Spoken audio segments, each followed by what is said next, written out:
Aula de número 3, no tema Temperamentos, Tipologia e Leitura Facial. Olá, meu nome é André Cardoso, sou professor e mentor especialista em temperamentos, tipologia e leitura facial, além de professor de política cultural. E este é o terceiro de uma série de vídeos que pretendo fazer justamente sobre temperamento, tipologia e leitura facial. E para que serve esse conhecimento? Preste atenção. Para quem é sociopata ou tem algum outro tipo de transtorno de personalidade que lhe atrapalha a lucidez, esse conhecimento não serve para nada. Porém, para quem tem um mínimo de empatia, para quem tem a mente minimamente saudável e inteligente, esse tipo de identificação auxilia e muito para que casais, então desgastados por incompreensão, reconsiderem como se julgam, amadureçam, talvez mudem alguns comportamentos e não se separem. E não só. Antes de evitar separações por incompreensão, este reconhecimento, se houver maturidade, pode evitar casamentos entre pessoas que possuem, por exemplo, padrões comportamentais naturalmente incompatíveis. E antes disso tudo, é essencial tanto para o autoconhecimento como para a educação dos filhos. Então, atenção pais educadores, atenção! Já que o temperamento é poligênico e, por isso, é tão comum que os filhos nasçam com temperamentos tão diferentes dos pais e, consequentemente, ainda que tenham valores e crenças semelhantes, percebam a si e o mundo à sua volta de modo tão distinto. Está claro? Sim ou não? Claro ou não está claro? Coloca aí nos comentários. No primeiro vídeo, introduzi esse assunto a você, definindo temperamento e explicando um pouco sobre como esse estudo começou há alguns séculos antes da era cristã. Ou seja, como o fenômeno temperamentos foi identificado. E desde a primeira aula, tenho frisado que não somos temperamentos, e sim os temos. Somos personalidades, que é a soma do temperamento, que é genético, e do caráter, que é construído com a nossa história de vida.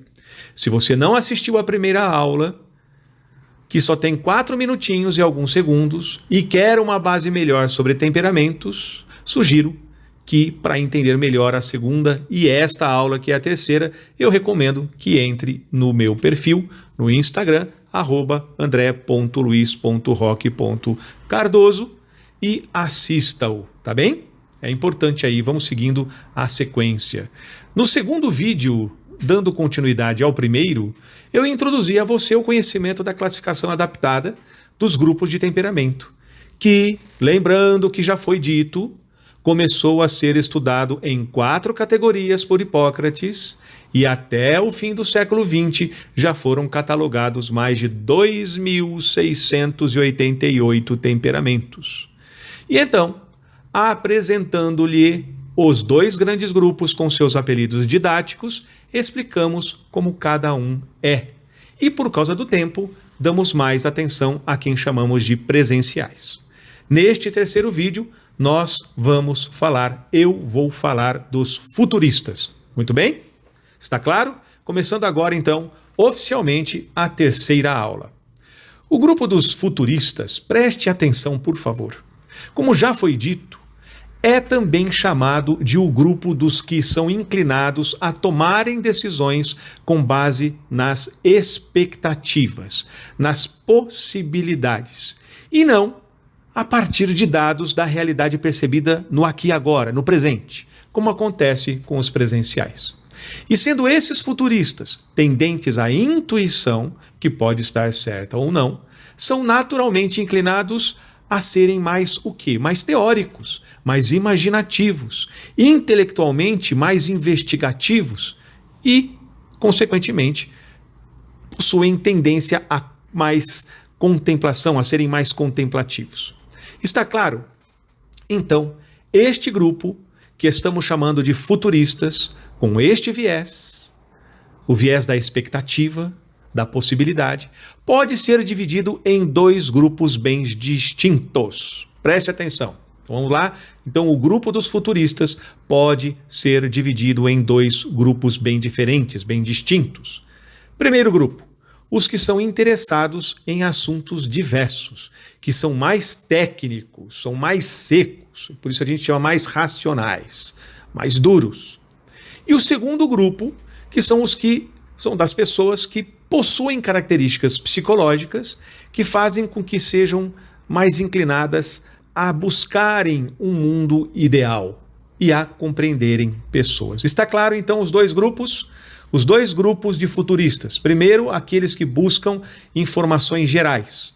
E o segundo, que é mais idealista, tá bom? Tá bem claro isso? Observe, portanto, que enquanto os presenciais são voltados ao mundo dos 5 sentidos, do que é, os futuristas são voltados ao universo do conhecimento e das possibilidades, do como pode ser. O que indica que os presenciais, por exemplo, são mais mantenedores de realidades, que já existem, e os futuristas são mais criadores de realidades. Está claro? Portanto, até agora, eu apresentei a você, 4 grupos genéticos, 4 grupos temperamentais, 4 universos bem distintos relacionados ao temperamento, 4 tipos, e daí o termo tipologia, que significa estudo dos tipos, no caso aqui, tipos psicológicos ou temperamentos, que, como também já foi dito em aulas anteriores, na primeira e na segunda, é o conjunto de necessidades naturais, herdadas geneticamente, que dão no jeitão que nós percebemos e que nós reagimos a nós mesmos e ao mundo à nossa volta. Está claro? E quais são esses 4 grandes grupos?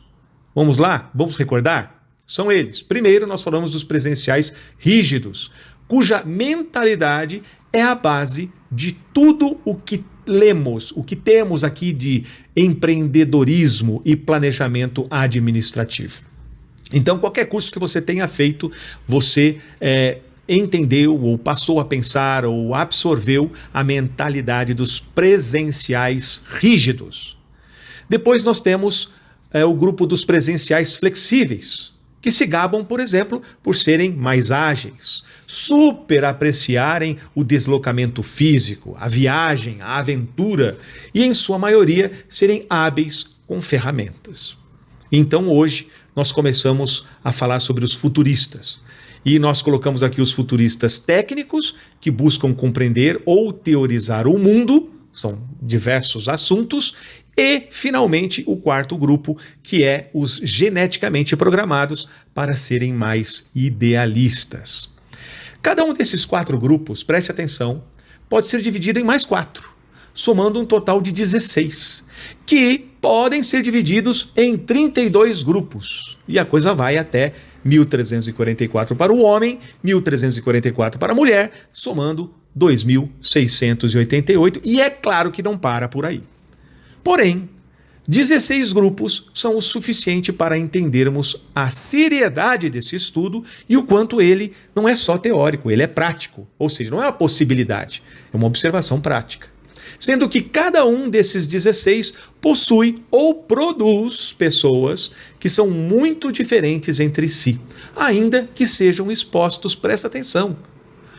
Cada grupo desses aí produz pessoas que são diferentes entre si, ainda que sejam expostos a realidades bem parecidas, muito semelhantes, conforme a sua função social e seu instinto prevalecente, que serão 2 assuntos que nós vamos abordar ainda, ou a combinação de seus instintos mais elementares. Tudo claro até agora?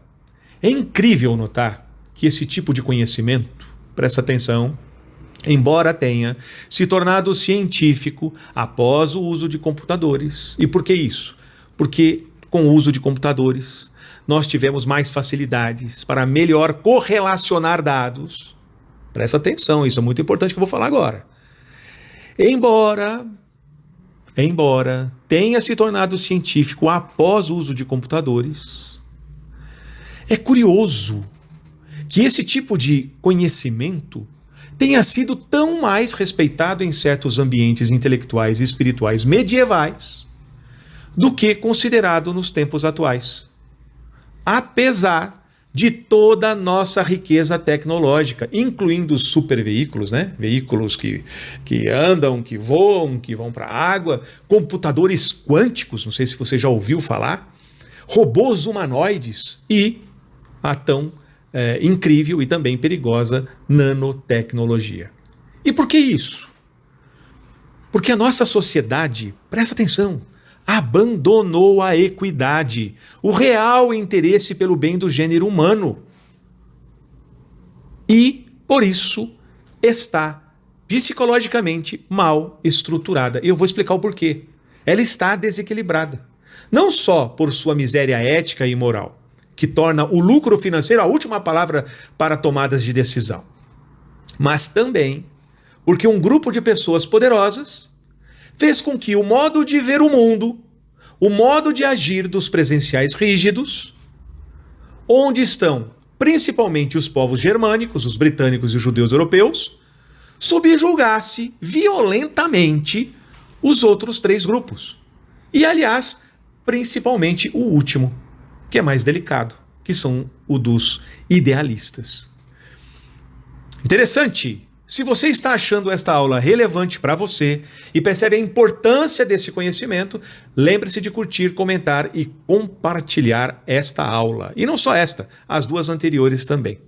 Porque, ressaltando, salva relacionamentos, salva famílias, salva histórias de vida. Tá bom? Tá claro? Agora eu vou responder a 2 perguntas. Primeira pergunta que me fizeram hoje de manhã. Qual a minha formação acadêmica? Olha só, hein? Presta atenção. 4 anos depois de formado em zootecnia pela Unesp em Botucatu, onde eu me especializei em comportamento animal, este que vos fala estudou em Roma, na Itália, no Ateneu Pontifício Regina Apostolorum, uma matéria relacionada ao comportamento humano, que é a correlação genética entre padrões fisionômicos e tendências comportamentais. É um conhecimento que me fez desenvolver a habilidade de identificar prováveis forças, fraquezas e missões de vida das pessoas a partir da avaliação de seus rostos. Tá bom?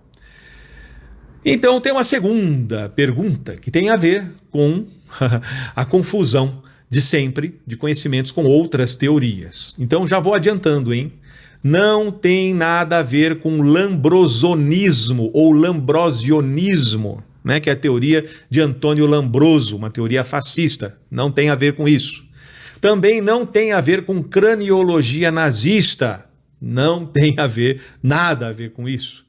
E também não tem a ver com a fisiognomia chinesa, que também é chamado de fisiognomonismo, tá bom? Não tem nada a ver com isso. E como é uma técnica militar, uma descoberta do serviço de inteligência, principalmente russo, alemão e de Israel, adaptado ao civil, isto é, para ajudar pessoas e não para manipulá-las, e quem adaptou fui eu, defini essa correlação, essa associação entre rostos e temperamentos de MC-PGTC.